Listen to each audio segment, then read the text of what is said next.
भारत के defence minister Rajnath Singh का एक बहुत डेंजरस स्टेटमेंट आया है। ये क्या कहने की कोशिश कर रहे हैं? वो एक कार्यक्रम के दौरान कह बैठे कि भारत का नक्शा बदल सकता है, बॉर्डर बदल सकता है भारत का, और सिंध जो पाकिस्तान का पार्ट है भारत का हिस्सा बन सकता है। ये मुझे लगता है कि एक खतरनाक स्टेटमेंट है। क्या ये बात नरेंद्र मोदी की सरकार सोच रही है कि सिंध को, पाकिस्तान ऑक्युपाइड कश्मीर के बारे में तो राजनाथ बहुत बार बोल चुके हैं, करते कुछ नहीं बस, और अब कहते हैं कि सिंध भी भारत का हिस्सा बन जाएगा।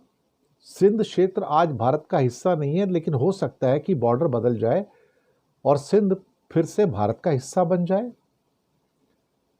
ये स्टेटमेंट डेंजरस स्टेटमेंट है। मुझे लगता है कि शायद इसके अंदर हो सकता है कि मोदी गवर्नमेंट की इंटेंट छुपी हुई है। अब सवाल ही पैदा होता है कि अगर आप किसी एरिया को ऑक्युपाई करना चाहते हैं तो उसका एक ही तरीका है कि आप उस कंट्री में अटैक करेंगे और उस कंट्री को हरा देंगे और वो हिस्सा अपने में मिला लेंगे। बॉर्डर तो ऐसे ही चेंज हो सकता है, और तो कोई रास्ता नहीं है। अब सवाल ये है कि वो कहते हैं कि ये बंटवारे के बाद पाकिस्तान में चला गया था और जो सिंधी लोग थे भारत में आके बस गए थे, और फिर कहा कि कई कई सिंधी लोगों ने, जिसमें लाल कृष्ण आडवाणी भी थे, उन्होंने सिंध के अलगाव को स्वीकार नहीं किया। लेकिन वो तो पंजाब को भी बहुत सारे लोगों ने स्वीकार नहीं किया, पंजाब का बंटवारा हुआ। बंगाल में बहुत लोगों ने स्वीकार नहीं किया, बंगाल का बंटवारा हुआ। तो फिर सिंध की बात क्यों? फिर राजनाथ सिंह कहते हैं कि केवल सिंध में नहीं बल्कि पूरे भारत में हिंदू सिंध नदी को पवित्र मानते हैं।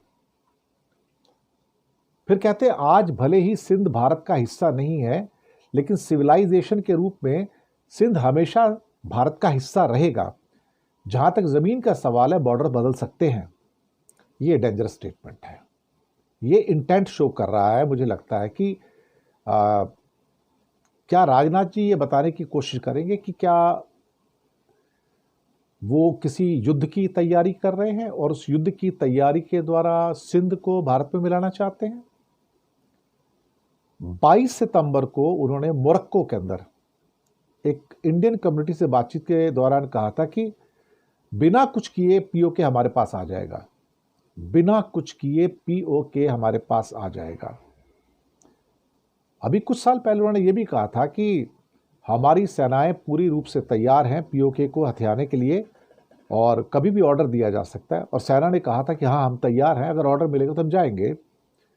लेकिन उसके बाद से राजनाथ सिंह का फिर कुछ सुनने को कुछ रहा नहीं। क्या कह रहे हैं? आप कहते हैं कि पीओके अपने आप ही आ जाएगा। मुझे ऐसा लग रहा है कि राजनाथ सिंह को कुछ पता नहीं हो क्या बोल रहे हैं। वो एक जिम्मेदार डिफेंस मिनिस्टर के तौर पे बात नहीं कर रहे हैं। क्या वो नरेंद्र मोदी को खुश करने के लिए ऐसा कर रहे हैं? हो सकता है कि उनको दोबारा से कोई एमपी का टिकट मिल जाए, उनकी मंत्री जो पोस्ट है वो बनी रहे, हो सकता है। क्योंकि इतनी चमचागिरी तो वही आदमी कर सकता है जिसको अपनी पोस्ट के जाने का खतरा हो। और ये एक नया विषय आज उठा देना कि सिंध हमारा हो सकता है और हिंदुस्तान का बॉर्डर बदल सकता है, तो बिना युद्ध के तो नहीं होता भाई ये। और एक तरफ ये लोग ये कहते हैं कि भारत वो देश है जिसने कभी इतिहास में किसी पर आक्रमण नहीं किया। ये तो कतई झूठ है। खैर, भारत ने बहुत देशों पर आक्रमण किया है। भारत के कई जो रियासतें थे उस टाइम, कई जो छोटे छोटे राज्य थे, सबने बाहर बहुत आक्रमण किए। चोला साम्राज्य ने तो पूरे फार ईस्ट के ऊपर राज किया आक्रमण करके, सबको पता है वो। लेकिन अब बॉर्डर बदलने की बात कर रहे हैं, तो फिर इसका मतलब है कि वो युद्ध के द्वारा आप अपने पड़ोसी देश को हरा कर ही सिंध को ले सकते हैं ना। वो राजनाथ सिंह को ऐसे डेंजरस स्टेटमेंट देने की एक आदत पड़ी हुई है। मुझे लगता है कि उन्हें सोचना चाहिए। जो कह रहे हैं, जो भी कहते हैं, उन्हें सोच समझ के बोलना चाहिए, क्योंकि फिर उसके दुष्परिणाम भी होते हैं। जब दुष्परिणाम होंगे तो उनको कौन भुगतेगा? या फिर ये हो सकता है कि ये पहले से बता रहे हैं हमको कि नरेंद्र मोदी हमारे पड़ोसी देश के ऊपर आक्रमण करने को तैयार हैं और भारत का बॉर्डर बदलने को है। हो सकता है साहब, मोदी सरकार सोच रही हो। अब ये तो राजनाथ को पता होगा, डिफेंस तो उनके अंडर में आता है। हो सकता है एक फाइनल ऑर्डर का इंतजार हो, हमें नहीं पता। लेकिन इस किस्म के स्टेटमेंट जो है डेंजरस हैं, और दूसरे के एरिया को अपने एरिया में कहना उनकी सॉवरेनिटी का वायलेशन भी हो सकता है। भारत के डिफेंस मिनिस्टर को या प्रधानमंत्री को या कोई भी हो, इस किस्म के जो स्टेटमेंट्स हैं वो देने से बचना चाहिए, क्योंकि जो इंडिया पाकिस्तान का बॉर्डर है, एलओसी को छोड़कर बाकी बॉर्डर में कोई डिस्प्यूट नहीं है। इट्स अनडिस्प्यूटेबल बॉर्डर जो है उसके अंदर कोई डिस्प्यूट नहीं है, कहीं से भी कोई डिस्प्यूट नहीं, ना राजस्थान के अंदर, ना पंजाब के अंदर, ना गुजरात के अंदर, कहीं कोई डिस्प्यूट वाला बॉर्डर नहीं है कहीं पर जिसके ऊपर कहा जाए कि तुम्हारा भी हक है मेरा भी हक है। थोड़ा बहुत एक टसल होता है सर क्रीक के ऊपर गुजरात के अंदर, वो भी एक छोटा सा एरिया है, समुद्र का एरिया है, बाकी तो किसी पे नहीं है। बॉर्डर इज सेटल्ड बॉर्डर, वहाँ पे फेंसिंग लगी हुई है, सब कुछ है। और भारत ने कभी दावा नहीं किया सिंध के ऊपर या पंजाब के ऊपर या किसी और लैंड के ऊपर उनके, ना ही पाकिस्तान ने भारत के ऊपर दावा किया कि पंजाब का एरिया मेरा है, राजस्थान का मेरा, गुजरात का मेरा, बिल्कुल भी नहीं। मुझे लगता है कि राजनाथ सिंह एक नई बहस लेकर आए हैं और शायद वो अपने अंध भक्तों को खुश करना चाहते कि हम क्या क्या नहीं कर सकते। That is I believe not in good taste. देखिए, हमें एक बात समझना होगा कि पाकिस्तान कोई बकरी का बच्चा तो है नहीं, या कोई भी पड़ोसी देश बकरी का बच्चा तो है नहीं। कल को आप कहें कि भूटान हमारे से मिल जाएगा क्योंकि हमारी सभ्यता के अनुसार वो हमारा हिस्सा था, नेपाल हमारे में मिल जाए वो हमारा हिस्सा था। ये तो एक एक्सपेंशनिस्ट इंटेंट का एक किस्म से अब मुझे लगता है कि दांत दिखाने की बारी आ चुकी है सरकार के द्वारा। ये एक डेंजरस प्रेसिडेंट है, इसको लाइटली नहीं लेना होगा, इसको सीरियसली लेना होगा। कहीं ना कहीं इसके अंदर वो आरएसएस के जो सारे स्टेटमेंट है अखंड भारत के या अखंड हिंदू राष्ट्र के, उसके वो इंटेंट छुपे हुए हैं और उसको एक एक करके पन्ना उस किताब का पढ़ना जा रहा है। But it's extremely dangerous trend in today's you can say times and periods.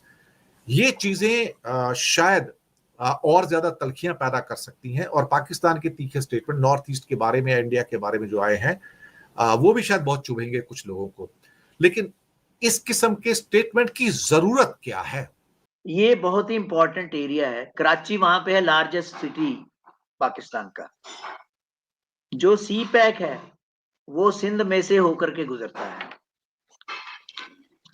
China के वहां बहुत सारे प्रोजेक्ट हैं जो ये एनर्जी सिक्योरिटी प्रोवाइड करते हैं पाकिस्तान को। और ये देखिए कि गल्फ के बिल्कुल नजदीक है और उनकी ओपनिंग है इंडियन ओशन में, यानी कि अरेबियन सी में। तो ऐसे सेंसिटिव एरिया को आप कैसे कह सकते हैं कि अचानक, और फिर आप एक ऐसे कंट्री के बारे में बात कर रहे हैं जो न्यूक्लियर पावर है। जब अगर आप किसी कंट्री को डिसमेंबर करने की कोशिश करेंगे तो उसके हाथ में जो कुछ भी होगा वो चलाएगा, इंक्लूडिंग द न्यूक्लियर वेपन। उन्होंने भी बात पहले भी क्लियर कर दी। तो बोलने से पहले ये सोचना चाहिए कि उस इलाका, उस कंट्री के लिए जियोपॉलिटिकली कितना इंपॉर्टेंट है। सर क्रीक उसके साथ है। मैं आपको छोटी सी बात करता हूँ, सर क्रीक की हमारा डिस्प्यूट है, आप सर क्रीक ही लेकर के दिखा दीजिए। आप सिंध दूर की बात है, लेकिन वो नहीं हो सकता। आप ये देखिए कि वहां पर इंपॉर्टेंट गैरिसन्स हैं पाकिस्तान की। पाकिस्तान का जो 5 कोर वहां पे हेडक्वार्टर, हैदराबाद गैरिसन है वहां पे। पीएएफ का वहां पर बुलारी में अच्छा खासा बेस है। तो ये आप अचानक कहेंगे कि आ जाओ भी सिंध को, जैसे कुछ चीजों को समेट के आप अपने पल्ले में डाल लेते हो, ऐसे सिंध के डालोगे क्या? ये संभव है? ये पॉसिबल है? और इतने सीनियर मिनिस्टर से ये बात कहना, ये बात सुनना, ये बहुत ही दुर्भाग्यपूर्ण है। क्योंकि अगर आप कोई स्ट्रेटजी भी बना रहे हैं तो अपने दिमाग में ये तो देखिए कि जो ग्राउंड पे रियलिटीज क्या है। 2016 में मेरा ख्याल है कुलभूषण यादव पकड़ा गया था। कुलभूषण यादव आज भी सिंध की किसी जेल में, आज तक उसके बारे में आप कुछ नहीं कर सकते। उससे पहले सर्वजीत जो है वो जेल में सड़ सड़ के मर गया 30 साल, आप कुछ नहीं कर पाए। पीओके की बात करेंगे, कभी बलूचिस्तान का नारा आपको याद हो पिछले साल प्रधानमंत्री ने दिया था कि बलूचिस्तान को हम आजाद कराएंगे। खालिस्तान की कोई बात करे तो आपको तकलीफ है। जम्मू कश्मीर की बात, अगर पृथक कश्मीर की बात करें तो आपको तकलीफ है कि हमारे अंदरूनी मामलों में दखल दिया जाता है। लेकिन आप बलूचिस्तान की बात कर सकते हैं, आप सिंध की बात कर सकते हैं। तो भारत में इतनी क्षमता अभी नहीं है कि वो इस तरह की बेबुनियाद बातें करे। ये बात करेंगे सिंध की, जिस सिंध से इनका कोई लेना देना नहीं। भाई 80 साल तो हमें आजाद हुए हो गए, उस सिंध की आप क्यों बात कर रहे हैं? और कर रहे हैं तो आप आ बैल मोए मार वाली कहावत गांव में हमारे यहाँ होती है, वो कर रहे हैं। आपका अभी ये ऑपरेशन सिंदूर से पेट भरा नहीं है। उसमें जितना नुकसान हुआ हिंदुस्तान का, सामरिक सामग्री तो गई, जो हमारी छवि नुकसान हुई। 60 बार अमेरिका कह चुका कि नहीं, वो ऑपरेशन सिंदूर में तो हमने रुकवाया, तुमने कुछ नहीं किया। इन्हें समय रहते या तो अपने बयान को लेकर के स्पष्टीकरण देना चाहिए, और या फिर परिणाम भुगतने के लिए, देश को एक गड्ढे में फेंकने के लिए, एक अयाचित युद्ध की तरफ, एक टकराव की तरफ धकेलने के लिए जो सजा होती है उसके लिए तैयार रहना चाहिए। कि आप किसी देश की संप्रभुता को कैसे इस तरीके से चुनौती दे सकते हैं? आप इधर बैठ करके रक्षा मंत्री होते हुए आप इस तरह की भाषा बोल रहे हैं जो पड़ोसी देश में हंगामा मचाए। तो सोचेंगे कि ये तो आक्रमणकारी हो रहा है, और वो भाग के अपने गुट के पास में जाएंगे, यूरोपियन राष्ट्रों के पास में जाएंगे, अमेरिका के पास में जाएंगे और कहेंगे कि हमें असला दीजिए, वो आक्रमण करने वाले हैं, वो कब्जा करने वाले हैं, और वो तो आ रहे हैं। और उनके रक्षा मंत्री ने दिल्ली में बोला है, और उनके इरादे नेक नहीं है। तो इसके कॉन्सिक्वेंसेस तो ये हैं। ऐसी बातें बड़ी मजाकिया लगती हैं, इस मायने में लगती है कि ये 2025 में या कोई इस तरह की बात करता है, या 4000 किलोमीटर पे वार करने वाले हथियार है, उनसे आप क्या ऐसी बातें कर रहे हैं? एटॉमिक पावर है हमारे पास में, तो उसी तरीके से दूसरों के पास में भी, और वो भी ऐसा कर सकते हैं।